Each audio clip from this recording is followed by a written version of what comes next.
Ukraine just got eyes in the sky. Sweden's Saab 340 flying radar has arrived, and while it might not look like much next to a US AWACS, this bird might be one of the most important systems Ukraine's Air Force has ever received. Not a missile, not a tank, a flying command center, and it's about to change everything. Hi friends, Wes here, and I'm a badass mother who don't take no off nobody. I'm also an Army infantry vet, Air Force AWACS surveillance radar guy, journalist, law nerd, and probably one of the few people on YouTube who can tell you what a rotodome sounds like from inside the aircraft. Spoiler, it's a lot like a dying whale screaming at 30,000 feet. I used to fly on the E-3 Sentry, America's big flying radar plane. It's massive, it's loud, and it builds a radar picture so wide we could track threats across the entire continents. But it's also old, big, and slow. Oh, and it's hard to hide, which is exactly why Ukraine doesn't need an E-3. They need this, the Saab 340 AEW&C. Smaller, faster, easier to hide, and packed with modern sensors. Let's break it down. We're deep into year 4 of Russia's full-scale invasion. Every day, Ukraine is defending against missile barrages, drone swarms, and long-range bomber strikes, and until now, they've been doing it without their own airborne early warning aircraft. No AWACS, no dedicated radar eyes in the sky. Most of Ukraine's air picture has been piped in through NATO. British RC-135s, US Global Hawks, German Tornadoes, all watching from outside Ukrainian airspace. That introduces a delay, a gap. And in war, a delay means dead civilians and destroyed infrastructure. Now, with the Saab 340, Ukraine finally has its own early warning, in-country, in real time, operated by Ukrainians, not intermediaries. Let's unpack what this flying radar really is and why it's the perfect fit for Ukraine's air defense game right now. The Saab 340 AEW&C, known in Swedish service as the ACS 890, starts with a humble airframe, a twin-engine regional turboprop airliner. In civilian life, this aircraft usually shuttles 30 business travelers from Stockholm to Gothenburg while they complain about the coffee. But Sweden had other plans. They gutted the interior, hardened the systems, added military comms gear, and bolted an Erieye PS-890 radar to the roof. A long, fixed, ESA active electronically scanned array beam that looks like someone stuck a canoe on the top of the plane. This isn't just cosmetic. That radar can track targets at up to 400 kilometers unclassified, depending on altitude and line of sight. And unlike older mechanically scanned radars, Erieye uses electronic beam steering.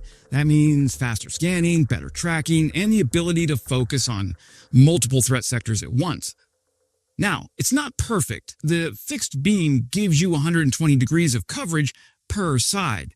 Great for a wide battlefield sweep, but it does create blind spots to the front and the rear. That's a major trade-off compared to the E3's 360-degree spinning dome. So no, this isn't a full AWACS replacement.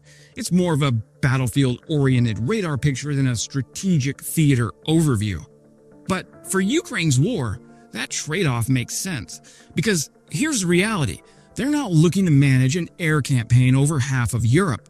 They're trying to detect cruise missiles out of Kursk, spot drone swarms out of Belgorod, and vector F-16s onto enemy aircraft sneaking over Zaporizhia. The Saab gives them the kind of tactical situational awareness they've never had before. And that's just the radar. The Saab 340 is also loaded with battle management gear, encrypted data links, and multi-band radios.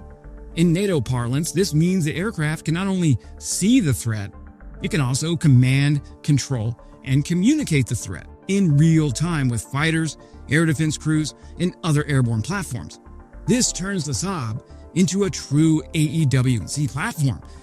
Airborne early warning and control, not just an airborne radar truck. So let's talk use cases. Imagine a Russian bomber squadron takes off from Ingalls Air Base, or what few bombers Russia has left after Operation Spider's Web.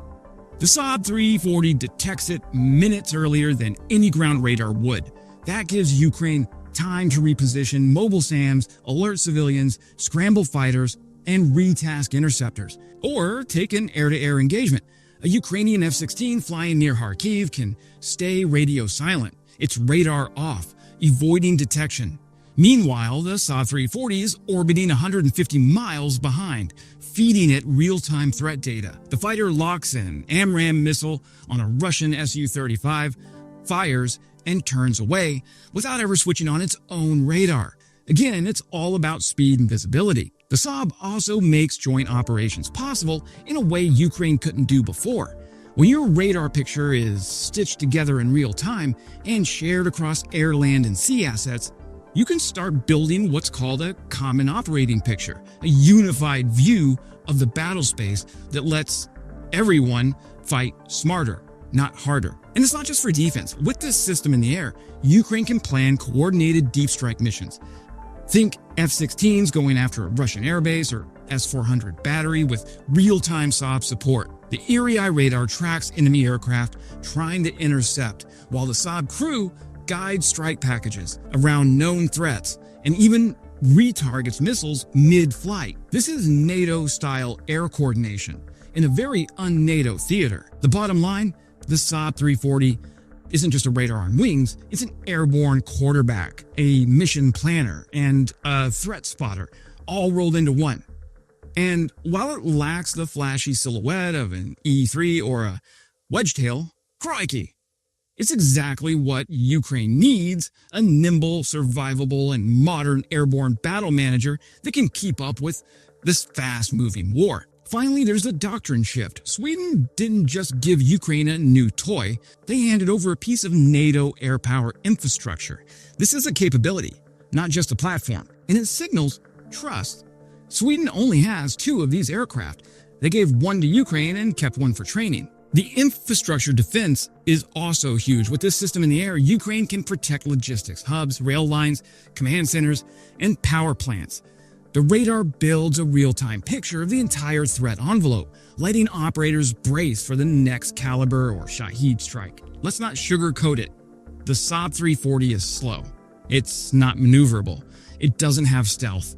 And it can't outrun an R-37M fired from a Russian Su-35. If it gets caught outside friendly air defense umbrellas, it's toast.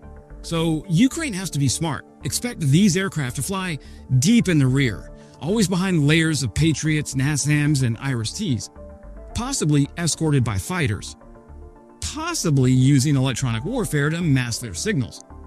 Another downside, these radars can be jammed. Russia has powerful EW capabilities, and if they know where the Saab is, they'll try to blind it. But again, the value proposition is clear. Even if it only flies a few hours a day, it gives Ukraine command and control that it has never had before. Back when I was flying in the E3, we used to talk about building a God's eye view of the battlefield. Total dominance. Every radar contact mapped, every missile tracked. Ukraine isn't there yet, but this is step 1. It also hints at a deeper shift.